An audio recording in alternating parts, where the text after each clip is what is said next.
دوستو یاد رکھنا، تگڑا اور مضبوط جوان پتہ کون ہوتا ہے؟ جس کی نظریں پوری طرح اس کے کنٹرول میں ہوں۔ یہ علامت جوانی ہے۔ جس آدمی کا پوری طرح دو لوگ دنیا میں کبھی کوئی کارنامہ سر انجام نہیں دے سکتے، ایک جو حرام کھاتا ہو، ایک جس کی نظر ناپاک ہو۔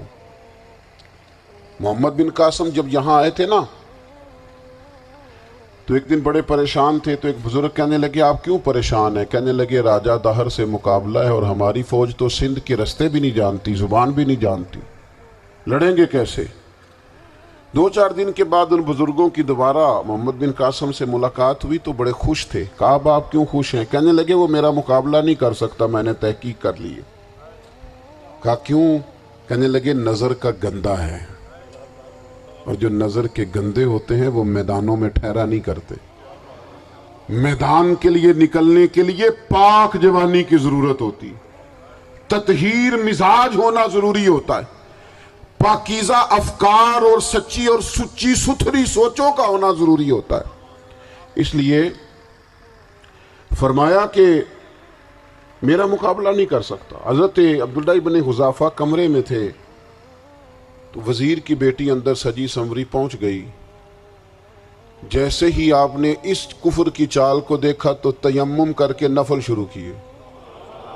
وہ ساری رات بیٹھی رہی، رب کا بندہ ساری رات عبادت کرتا رہا۔ عبادت بڑا سہارا ہے، مصلی بڑا سہارا ہے اللہ کے بندوں۔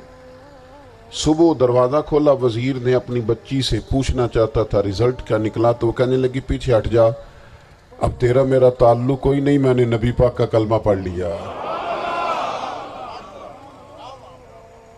اس نے کہا میں نے بھی زمانہ دیکھا ہے، پر یہ کیا لوگ ہیں، کستوری کے بنے ہوئے، سندل سے دھلے ہوئے، کہ میں ساری رات کمرے میں رہی اور 100 اور 1000 آدمی جس جوان کا مقابلہ نہ کر سکے، اتنا طاقتور جوان کمرے میں رہا اور اس نے نظر اٹھا کے نہ دیکھا۔ او کچا رنگے للاری والا جڑا چڑھدا تے لیندا رہندا ہے، اے عشق تیرے دا رنگ محمد چڑھیا پھر نہیں لیندا۔ میں کہا ایک دفعہ نظر اٹھا کے نہیں دیکھا، کمال ہو گئی۔ اتنے بڑے لوگ، اتنی بڑی سعادت مندی، فیروز بختی، معاملہ فہمی حد ہو گئی۔ اللہ اکبر۔ دوستو بادشاہ جب پوری طرح ہار گیا نا، اس نے کہا مار دو۔ تیل گرم کیا ایک کڑاہی میں، اور جب آپ کو اس میں ڈالنے لگے تو آپ کی آنکھوں میں آنسو آ گئے۔ بادشاہ کا خیال ہوا شاید نرم ہو گئے ہیں، کہنے لگا روئے کیوں؟ فرمانے لگے سوچتا ہوں جان ہی ایک ہے، کتنا مزہ ہے اس کی راہ میں جان دینے کا، کتنی لذت ہے اس کے نام پر مرنے میں، کتنا لطف ہے۔ جے تو چڑھیا اتے دار بھی نہیں تے جے تو وکیا عشق بازار بھی نہیں، تے ایڈا سستا سودا پیار بھی نہیں، تے ایڈا سستا لبدا یار بھی نہیں۔ کئی جنگل گانے پیندے نہیں، کئی دوزخ لنگنے پیندے نہیں، جے وہ اس ملوں بھی مل جاوے، ایدوں سستا ہور بپار بھی نہیں۔ تے کچھ سمجھ نہ آوے لوکاں نوں وہ کادے نال شہید کرے، ڈٹھی یار دے ہاتھ تلوار بھی نہیں، پر او دا خالی جاندہ وار بھی نہیں۔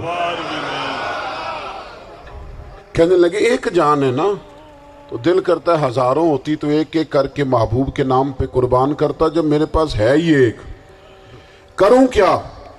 حضرت عبداللہ ابن حذافہ رضی اللہ تعالیٰ عنہ جب روئے اور بادشاہ نے یہ بات سنی تو بادشاہ اٹھ کے کھڑا ہو گیا، سارے وزیروں مشیروں کو کہنے لگا تم نے کہا تھا نا بندہ ضائع کرنے والا نہیں، یہ بھی ضائع کرنے والا نہیں۔ کہنے لگا میرا ماتھا چومو، تم جیسے لوگوں کو قتل نہیں کرنا چاہیے، آزاد کرنا چاہیے۔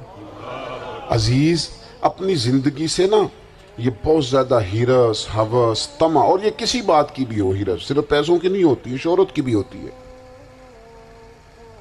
یہ بیماری انسان کو اقتدار کی بھی ہوتی ہے، تعریف کی بھی بیماری ہوتی ہے، یہ سارے نقص ہوتے ہیں لوگوں کو، اور معاذ اللہ بعض جبوں کبوں کے اندر بھی ہوتے ہیں، وہاں بھی پنپتے ہیں۔ اپنی زندگی جب تک اس سادگی میں نہیں لاؤ گے جو رسول پاک نے عطا فرمائی ہے، جب لوگ آسانیوں میں پوری طرح الجھ گئے تو پھر وہ دور ہوئے اور کفر چڑھ گیا۔ دوسری بات، اللہ کے محبوب صلی اللہ تعالی علیہ وسلم کی محبت ہم سے تقاضا کرتی ہے کہ ہم اس مشن کے لیے کام کریں جس مشن کے لیے رسول پاک نے کام فرمایا ہے۔ ہم سارے کام بڑی مضبوطی سے، سوچ سمجھ کے، تدبر سے، حکمت سے، تقاضوں کو مد نظر رکھتے ہوئے کرتے ہیں سارے کام۔ دین کے کام میں ہمارا مزاج نہیں ہوتا، او ہو جائے گا جی، آپ بسم اللہ پڑھیں جی، شروع کریں جی۔ آپ تقاضوں کو سمجھیں، چیزوں کو دبائیں نہیں، چیزوں پر غور کریں۔ کسی کے ذہن کی سطح پر سوال ابھرتا ہے، اس کا تسلی بخش جواب دیں۔ اپنی زندگی میں دین کے کام کے لیے اپنے آپ کو وقف کریں، اور دین کے کام کے بہت سارے پہلو ہیں۔ ہزاروں لوگوں کو قرآن پاک ٹھیک پڑھنا نہیں آتا، ہزارہا لوگ ہیں جو قرآن مجید کے مطالب سے آگاہ نہیں ہیں، دین کی بنیادی ضروریات سے لوگ نابلد ہیں۔ میں آپ کو کس طرح یہ بات سمجھاؤں کہ ہزاروں کی تعداد میں طلاقیں اس لیے ہوتی ہیں کہ مردوں کو طلاق کے مسئلے نہیں آتے، انہیں پتہ نہیں ہے کہ مجھے حقوق زوجین کے معاملے میں کیسے چلنا۔ ڈھیر سارے گھروں میں تباہی اس لیے ہے کہ تربیت اولاد کا دینی منہج ہمیں نہیں پتا۔ اپنا حصہ ملائیں دین کے کام میں۔ ایک آدمی کو اگر تو نمازی کرنے میں کامیاب ہو گیا، تیری زندگی بدل گئی۔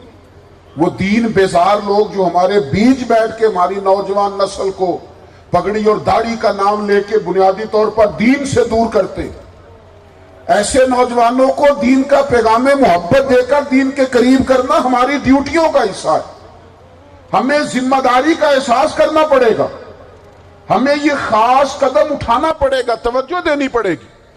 مساجد، مدارس، میں آپ سے عرض کروں، اتنی ڈٹ کے مخالفت ہوتی ہے نا مدرسوں کی، اتنی ڈٹ کے۔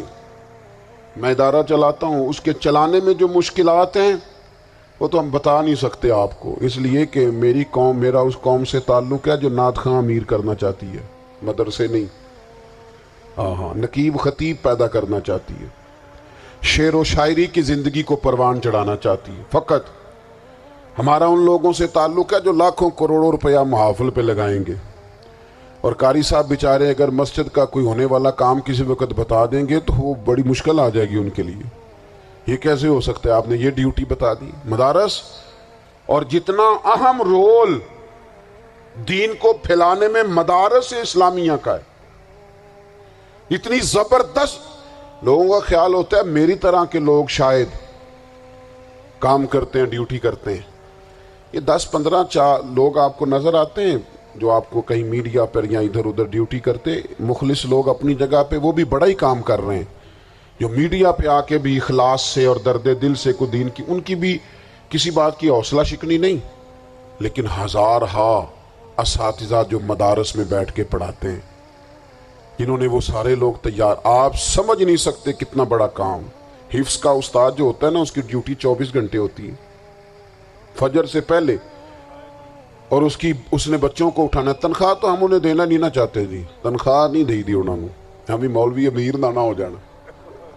مولوی نو تے سوٹ بھی 27ویں والی رات دے ہی ہے تاکہ کدھر سوان کے عید والے دن پا نہ لوے، چونکہ 27ویں تو بعد تے درزی پھڑتا ہی کوئی نہیں، کیوں حضرت؟ ایسے ہی ہے نا، اس وقت تو نہیں نہ لیتا۔ تو ہم چاہتے ہیں مولوی ہماری مرضی کے ہماری طرح کا سوٹ نہ پہن لے۔ مدارس کی مضبوطی، آپ یہ دیکھ لیں، یہ صلاح الدین ایوبی کا تعلق بھلا کس چیز سے تھا؟